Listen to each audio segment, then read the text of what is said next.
It's a behavioral and operational improvement plan set up for an organization, in this case school districts, to engage everyone in the organization, everyone in the school district, to save energy on a daily basis. We want hundreds of people to do one or two things every day, day in and day out, year after year, rather than relying on 3 or 4 folks in the facilities department to have to do everything.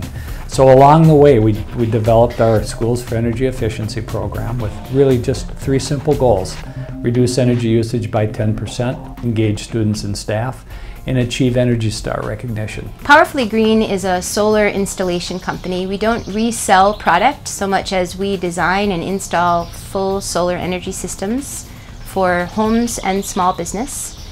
We do both solar electric systems and solar hot water systems for space heating or domestic hot water. We spend a lot of time educating the general public and individual homeowners and business owners how solar works, what it might do for them, what might be feasible at their location, and then it's up to them if it works for them.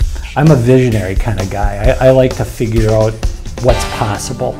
I don't like doing the same thing twice. My wife gets mad at me all the time because I always take different routes when I go from point A to point B. I just don't like to see the same territory twice. And that's what I like to do in business. I like to see things that maybe nobody else has seen, and then bring the right people to bear to try to get us there, and then get the heck out of the way. The goal right now, another big thing, is be a net zero building, where you are you're not really buying or using any external energy. It's all basically generated or used on site, and the only way to get there is to really be very, very efficient, and then buy minimally to supplement whatever it is you can't produce yourself. So we basically along the way said, this is our vision, this is what we'd like to do as a solar business, what will it take? And then we figured out how to get those certifications. So I became a general contractor, and I'm still the license carrying person for our business. We learned a lot about state license requirements, state insurance requirements, and all of that. You could look at them as obstacles, or you could look at them as opportunities to learn. And so we figured out how to do it. We learned how to be our own accountant, and just kind of went from there.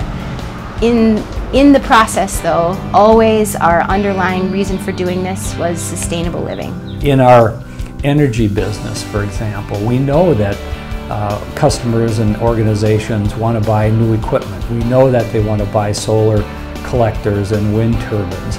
But really the biggest bang for the buck right now is to squeeze what they've got. In other words, make their systems and their buildings run as efficiently. And the way you do that is through the people that run them. We always try to teach people first, how much electricity are you using? Is there anything you can do about that? Can we help you learn to use less electricity? Have you tried this? Have you tried that? So we were able to reduce our bill by 50% even before we installed solar. That can be inspiring to people to save money and save their impact on the planet. And so we first teach them how electricity works, what they can do about their bill. Then we talk to them about what solar could do at their house. Why do you come to work in the morning? What is it that makes you do this sort of thing? The best advice I can give someone is that don't look at things you don't know as barriers. They're opportunities. Either opportunities for you to learn something new and accomplish what needs to be done, or opportunities to network with someone else who has those skills, who knows how to accomplish what needs to be done. Learning who you are and what you're good at, and having the patience and the perseverance to kind of stick it through. We're very passionate about what we do, and we love what we're doing. And I think we're not worried about how many hours we spend a day doing it or what all is involved in accomplishing our goal, because we love what we do. For me, it's working with people. It's all about the people I work with, whether they're clients, employees, peers. It's surrounding yourself with people that give energy to a process or a problem. To find people that bring life to things, that see everything as an opportunity, that the glass is always half full, it's partly sunny. I think if you have the vision and you know it's a good thing to be doing and it's the necessary work to be doing, that you'll figure out how to make that happen. There is a need for energy products. There is a need for energy businesses, and really small businesses are I think are the birthplace for a lot of these ideas, because people are smart, they can figure things out, they can be nimble to create something.